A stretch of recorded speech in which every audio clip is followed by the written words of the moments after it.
Welcome to this scientific exploration of roasting a whole chicken. Today we're going to dive deep into the chemistry, physics, and thermodynamics that transform raw poultry into a delicious meal. Let's start with the fundamental challenge: heat transfer from the oven to the chicken's core. This is a complex problem in thermophysics. Imagine a chicken sitting in a hot oven. Heat must travel from the oven air, through the skin, through layers of fat and muscle, all the way to the center of the bird. This journey involves three modes of heat transfer. First, convection moves heat from the oven air to the chicken's surface. Second, conduction transfers heat through the solid tissues. Third, radiation from the oven walls directly heats the skin. The rate of heat conduction is governed by Fourier's law. Heat flux Q equals thermal conductivity K times area A times the temperature gradient delta T over delta X. Chicken tissue has a thermal conductivity of approximately 0.5 watts per meter Kelvin. This is relatively low, which means heat penetrates slowly. Here's an important question. Why does a larger chicken take so much longer to cook than a smaller one? The answer lies in thermal diffusion. The depth that heat penetrates scales with the square root of time. So if you double the thickness, you need 4 times as long for heat to reach the center. Time is proportional to the square of the characteristic length. This means a 4-pound chicken might take 90 minutes, but an 8-pound bird could take 3 hours. Now let's examine what happens at the molecular level as the chicken heats up. The key process is protein denaturation. Proteins in raw chicken are folded into complex 3-dimensional structures held together by hydrogen bonds and hydrophobic interactions. When heated, these bonds break and the protein unfolds in aggregates. White meat and dark meat have different optimal cooking temperatures due to their distinct biochemical compositions. White breast meat consists of fast-twitch muscle fibers. These denature and become fully cooked between 74 and 80 degrees Celsius, or about 165 to 176 degrees Fahrenheit. Dark meat from legs and thighs contains slow-twitch fibers with more myoglobin and connective tissue. It benefits from slightly higher temperatures, 77 to 85 degrees Celsius. White meat is optimal at 74 to 80 degrees Celsius. Dark meat is optimal at 77 to 85 degrees Celsius. Why can dark meat tolerate higher temperatures without drying out as much as white meat? Dark meat contains approximately twice the fat content of white meat, around 10% versus 5%. This fat lubricates the tissue and improves moisture retention. Additionally, the abundant connective tissue breaks down into gelatin. Collagen is the most abundant protein in connective tissue. Understanding its transformation is crucial for achieving tender, succulent chicken. Collagen molecules form a triple helix structure. At temperatures above 60 degrees Celsius, these helices begin to unwind. With prolonged heating, the collagen hydrolyzes into gelatin, which is soluble and creates a moist, tender texture. Collagen converts to gelatin at temperatures between 60 and 70 degrees Celsius. Collagen fibers initially shrink at 60 to 65 degrees Celsius, squeezing out moisture. But if you continue cooking, especially above 70 degrees, the collagen fully converts to gelatin, which actually helps retain moisture. This is why dark meat, which contains more collagen, actually benefits from longer cooking times at moderate temperatures. You need time for that collagen to gelatin conversion. Now let's talk about the skin.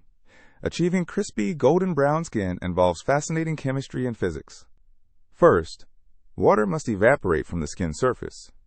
As long as water is present, the temperature cannot exceed 100 degrees Celsius. Only when the surface is dry can it get hot enough for browning reactions. The latent heat of vaporization for water is 2260 joules per gram. This means a lot of energy goes into evaporating surface moisture before browning can begin. Once the skin is dry and hot, the Maillard reaction begins. This requires temperatures above 140 degrees Celsius. It's a complex series of reactions between amino acids and reducing sugars.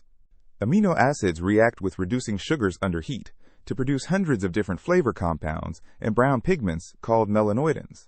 This gives roasted chicken its characteristic aroma and color. Here's a practical question. Why does roasting at a higher oven temperature create crispier skin? At higher temperatures, the skin dehydrates faster, and the surface reaches Maillard reaction temperatures more quickly. However, there's a trade-off. The interior might overcook if the oven is too hot. Choosing the right oven temperature is a balancing act between cooking the interior properly and achieving good surface browning. Low temperature roasting at 150 to 165 degrees Celsius cooks the bird very evenly. The gradient from surface to core is minimal. However, skin browning is slower and less pronounced. High temperature roasting at 220 to 230 degrees Celsius creates excellent browning and crispy skin. But there's risk of overcooking the breast meat before the thighs reach proper temperature. Many chefs use a two-stage approach. Start at high temperature for 20 to 30 minutes to brown the skin, then reduce to moderate temperature to gently cook the interior. This combines the benefits of both methods. Stage 1 at 230 degrees for 25 minutes browns the skin. Stage 2 at 175 degrees cooks the meat through evenly. Bird size dramatically affects cooking dynamics due to the square law of heat penetration we discussed earlier. A small 1.5 kilogram chicken might cook in 60 to 75 minutes at 190 degrees Celsius. The short distance from surface to core means heat penetrates relatively quickly. A large 3 kilogram chicken requires 120 to 150 minutes at a lower temperature of 175 degrees. Lower temperature prevents the outer layers from overcooking while waiting for the core. Cooking time scales approximately with mass to the 2/3 power. This is because surface area scales with mass to the 2/3, and heat must penetrate from the surface. Let's address the ultimate question. How do we scientifically maximize juiciness in roasted chicken? Factor 1. Avoid overcooking the breast meat. Above 75 degrees Celsius, myosin proteins contract forcefully, squeezing out water. Keep breast meat between 74 and 77 degrees. Factor 2. Allow sufficient time for collagen in dark meat to convert to gelatin. This requires holding temperatures above 70 degrees for extended periods, typically 45 to 60 minutes. Factor 3. Rest the cooked bird for 15 to 20 minutes before carving. During cooking, pressure builds inside the meat.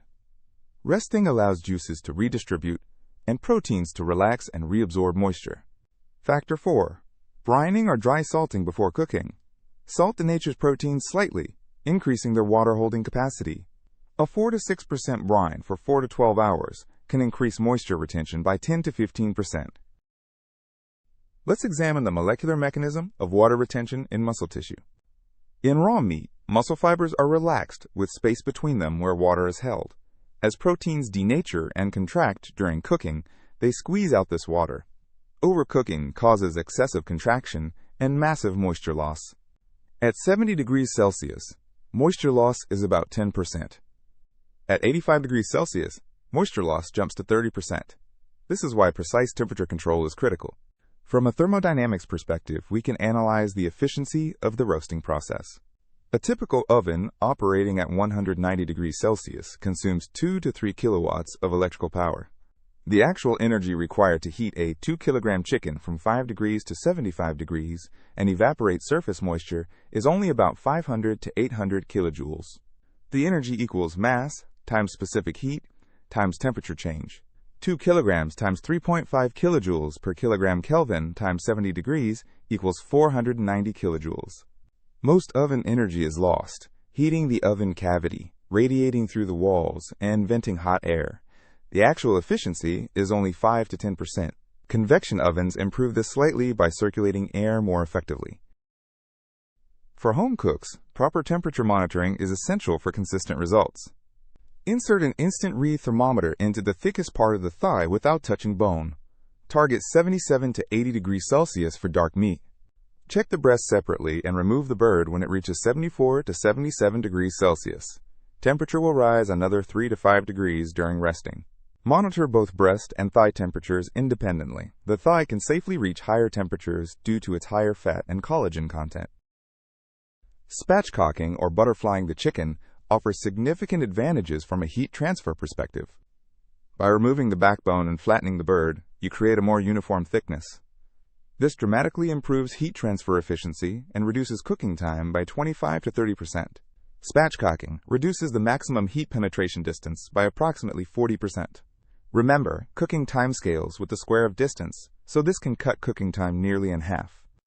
Additionally, more skin surface contacts the hot roasting pan, leading to superior browning and texture across the entire bird. Let's summarize the key scientific principles we've covered today. Heat penetration through chicken tissue is limited by its low thermal conductivity of about 0.5 watts per meter Kelvin. This creates significant temperature gradients during cooking.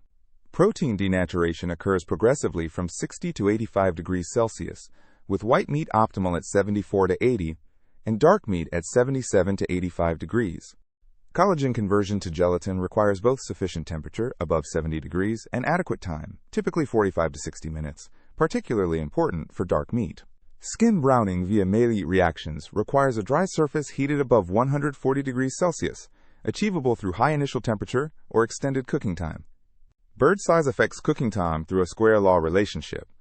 Larger birds require disproportionately longer cooking at lower temperatures to prevent overcooking outer layers. Maximum juiciness is achieved by precise temperature control, avoiding overcooking breast meat past 77 degrees, ensuring collagen conversion in dark meat, and allowing proper resting time for juice redistribution. Based on all this science, here's a recommended protocol for roasting a 2-kilogram chicken. Step 1. Salt the bird 12 hours before cooking and refrigerate uncovered. This allows salt penetration and surface dehydration for better skin texture. Step 2. Remove from refrigerator 1 hour before roasting to allow the meat to come closer to room temperature, reducing the thermal gradient. Step 3. Roast at 230 degrees Celsius for 25 minutes to achieve initial browning and skin dehydration. Step 4. Reduce temperature to 175 degrees and continue until the thigh reaches 78 degrees Celsius, approximately 50 to 60 additional minutes. Step 5. Rest for 20 minutes loosely tented with foil. This allows temperature equilibration and juice redistribution.